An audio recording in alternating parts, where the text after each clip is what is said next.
Daniel Avery, Ultra Truth, album review. Let's chat about it. Hey friends, what's going on? John here from What's Spinning, here tonight to chat about this latest album from Daniel Avery. He is a UK-based producer and electronic artist, and many years ago I discovered his music and I instantly fell in love. His debut album, Drone Logic, yes, please. I mean, growing up with classic IDM, deep house, tech house, stuff like Aphex Twin, this to me was like homecoming. This to me was so obvious. It was just a gift to me at the time, and it's become one of my favorite modern electronic albums. I have a lot of the same feelings on his follow-up, the much dronier and colder and the immaculately produced Song for Alpha. I honestly instantly became just a mega fan of Daniel's stuff. I was, however, deeply just let down by just how bland the Illusion of Time project came up with Alessandro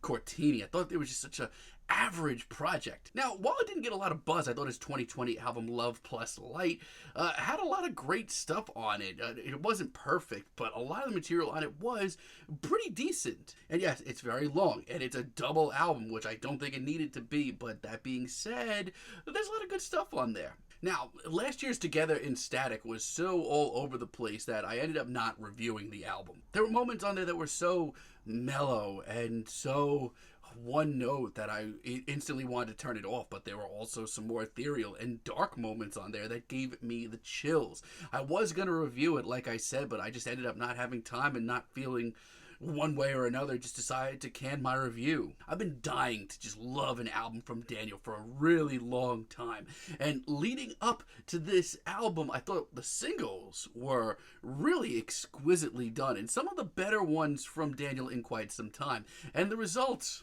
yeah, this album is freaking awesome. This album starts off with New Faith. It is a very quiet, dramatic intro that's mostly done on the piano. And I'm just fine with that. Daniel has always been one for creating worlds, and this album is no different. Instantly, this track is so cold and vast and dark, but it's also really beautiful and textured. Really just rich in sound as well. And I love just the invasion of noise that we get towards the end of this track. It's so beautiful from a distance, but it's also really unsettling. It is just what I wanted to hear as an intro. Ultra Truth, which follows it up, is completely different, but awesome for different reasons. This is much more in line with where he's been. It's a very subtle, very icy jam with nods to both Aphex Twin and Oneohtrix Point Never. It's got a groove to it, but I think the real star here is the attention to detail, and I would have to say that for most of this album. Daniel has upped his game as far as building a world goes, because this is dark at points, harsh at others, beautiful at other points, and also oddly joyous. It's what I look for in modern electronic music, and this track is mesmerizing. I mean, I've been obsessed with Wall of Sleep since it dropped as a single. I love the more upbeat, semi-intense grooves to this track. It comes off really well. The hypnotizing drums are fantastic, and the vocal snippets that we get here from High are freaking awesome. I mean, they're so haunting and beautiful and just melt into Daniel's production.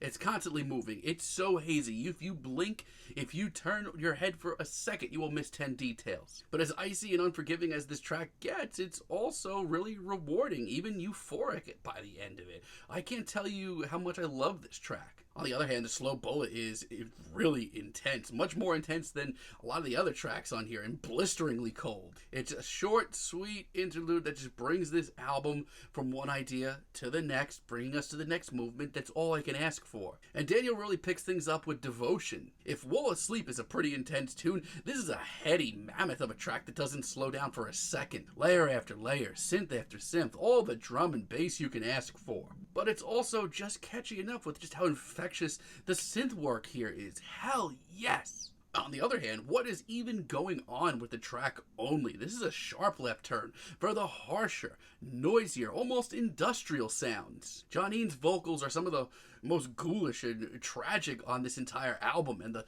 layers of harsh noise that pop in from time to time just seem to pop up right when I want them the most. This is far from just another IDM and sort of tech house and deep house project. This is a project that is infinitely rewarding and has all the replay value in the world. And Spider is Daniel at his most Aphex Twin. It is an atmospheric, rich, and texturally gorgeous track that is easy to get lost in. It's delicate, but it's also really bold and emotionally really powerful as well. And there is once again so much attention to detail. Not only is this Daniel's most intricate work, this is one of the most intricate and detailed electronic albums I've heard in a long time. Like, the second this track was done, my initial thought was, I want to listen to it again.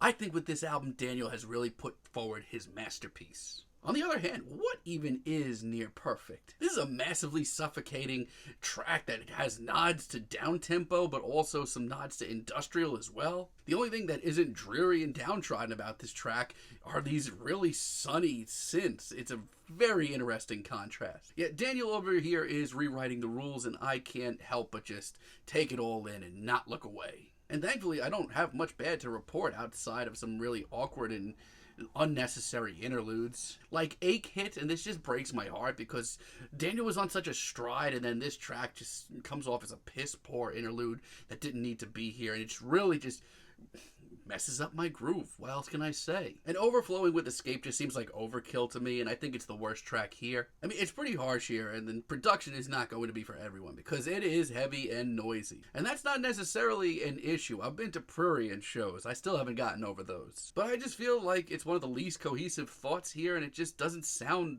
like, I don't know, like Daniel has his heart in this. It sounds incomplete. But unexpectedly, overall, Daniel has not only come out with one of the best electronic albums of the year, I think he's come out with a top runner for my album of the year. Collapsing Sky, the thick layers of synths on this track are to die for. But it's so serene, so incredibly beautiful with how cold it is. It's like looking out at a, vast winter landscape. One that's beautiful, but also, you know just how harsh it can be. Each passing moment, there is so much going on. There's so much to take in. Lone Swordsman, on the other hand, is Daniel at his loneliest sounding. This track is so dark, so desolate, so unforgiving. And when the slick synths and the groovy beat drops, this just becomes even more of my cup of tea. While one of the coldest tracks here, dare I say, it's one of the most inviting, even melodic at points thanks to those synths. Hell, even a little playful. Daniel here has really brought to the table something special. And I had high hopes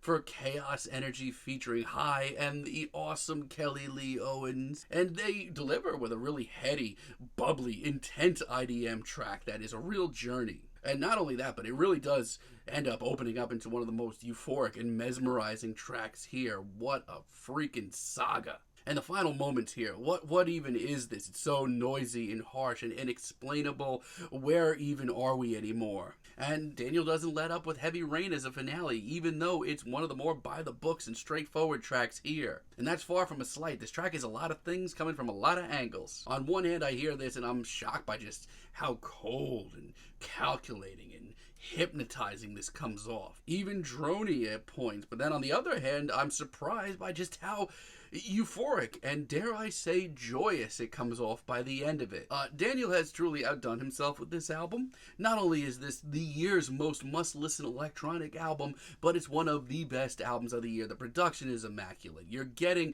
all sorts of different flavors of the colder side of electronic music, whether it be the more drony work or some down-tempo stuff, some nods to industrial, some nods to classic tech house and deep house and IDM. You're getting a lot here from Daniel Avery, and almost all of it has so much attention to detail, immaculate production, so many different emotions ranging from really cold, lonely, and desolate to euphoric, hypnotizing, even joyous at points. You are getting a lot here, but it is all really, really, really good, and the replay on this value is stunning in itself.